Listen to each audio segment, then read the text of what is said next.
Hi, my name's Alan Baker. My poster's about the Elaine massacre of 1919. Surprisingly, I had not heard of it until a few years ago. I studied Arkansas history in grade school.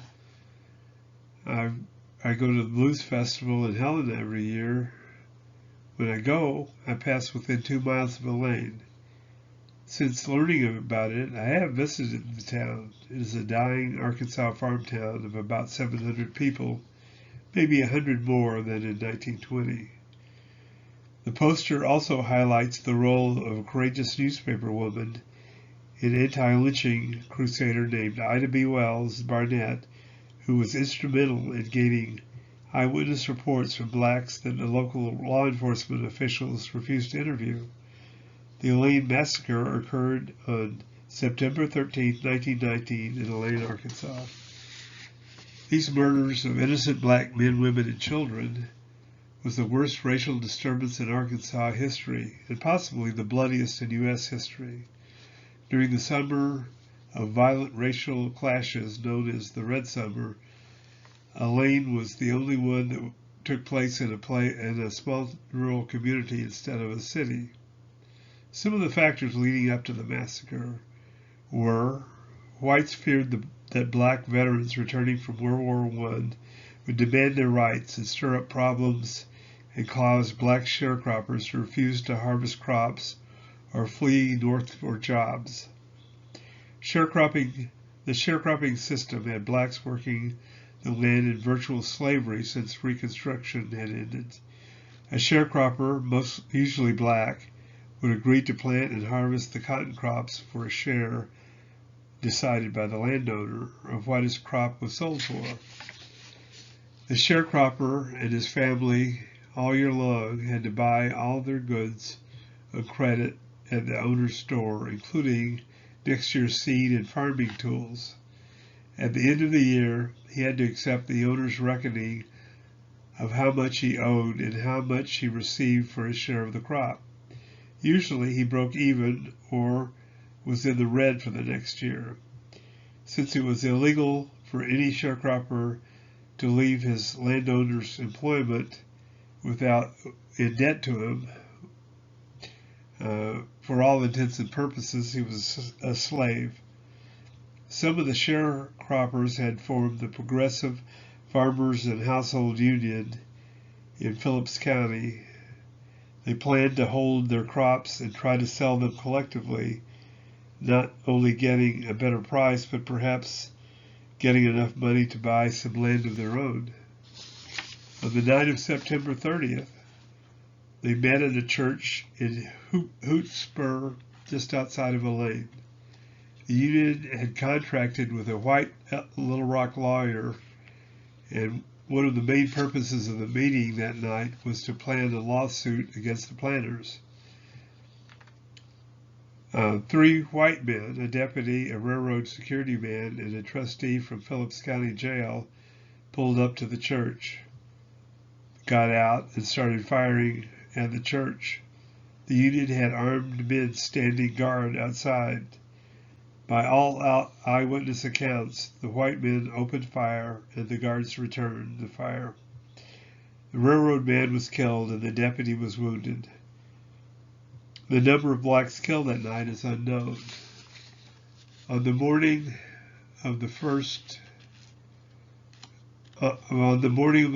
a sheriff's posse returned and burned the church. Eyewitnesses reported that they dragged off an undetermined number of black bodies. Rumors are spread by the landowners and others that the union members had been plotting to kill the landowners and as many white public officials as they could. Heavily armed white mobs from Mississippi joined ones from Arkansas and roamed the countryside, killing blacks indiscriminately.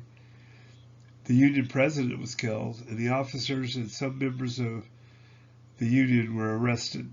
Robert Hill, the young veteran who had been one of the organizers of the union, was hidden by friends and left Arkansas never to return. At the request of the planners and other white citizens of Helena, Governor Bruff requested and received a contingent of Army troops from Camp Pike, which he personally led to Phillips County. Some of the troops were later reported to have taken part in the killings and lootings, although this is unproven. Bruff met with the self-styled Committee of Seven, which included the mayor of Helena, the sheriff of Phillips County, and a group of planners. They promised to stop the killing. They also promised that there would be no lynchings, which was ironic after all the deaths that had happened. Bruff went to Little Rock and declared that the riot was over. The final total of blacks killed is estimated at 200 to 400. 4 whites were killed. Note, currently there's a movement on the U of A campus to get Bruff Commons name changed because of Governor Bruff's participation in the Elaine massacre.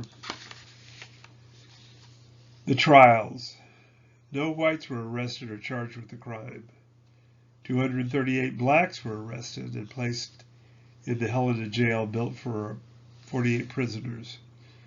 On October 31st, 122 black men were indicted by a grand jury in Helena. White jailers later admitted that they had participated in the torture of prisoners to try to extract confessions. After the first 12 men were sentenced to death, 75 others pleaded guilty to insurrection and received a plea deal. White attorneys were provided for the black prisoners by the circuit court, even though there were many prominent black attorneys they could have chosen. The NAACP, on the advice of a local white attorney, hired a white legal firm to handle the appeals. The NAACP, along with an effort in Little Rock led by Scipio Africanus Jones, the state's most prominent black attorney, worked for 5 years to get the sentences overturned by the courts. 6 of the men were given retrials for a technicality by the state Supreme Court. But after 3 retrials and being overturned 2 times, the state decided to vacate the trials, and the men were set free. Scipio Jones negotiated a deal to have the other 6 released if they pleaded guilty to second-degree murder, and they would be sentenced to the 5 years they had already served. This effort succeeded and was accepted. Ida B. Wells Barnett's role is a very large one in the freeing of the prisoners. The author was crucial to the men finally being released. She had traveled to Helena after some of the family members of the 12, and one of the men wrote her letters asking her to intercede. At the time, she was a correspondent for the most prominent black newspaper in the country, the Chicago Defender. She was already a nationally famous crusader against lynching. She secretly got interviews from some of the condemned men by posing as a relative. She also interviewed many eyewitnesses to the massacre. Arkansas is still dealing with the aftermath of the Elaine massacre. Many of the excuses for lynching have focused on lynching being the fear of miscegenation and the fear of blacks rising up and killing whites. Wells Barnett had a belief, based on her vast study of lynching, that most of these incidents had a motive of destroying economic competition for blacks. During the last couple of years, I've read about 2 of the so-called riots in Arkansas. Besides the one in Elaine, I've researched one in 1889 in my hometown of Forest City.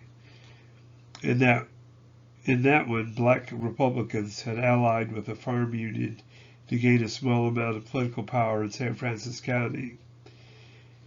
During a school board election, a disturbance broke out and a black newspaper editor was murdered by a local militia that had been called up by the then governor. Blacks were again blamed for starting the riot. Both these racial disturbances had at their core the white fear of losing power, both economic and political. The burning of Black Wall Street in Tulsa is another example which supports Wells Barnett's thesis. We're still dealing with these issues to this day.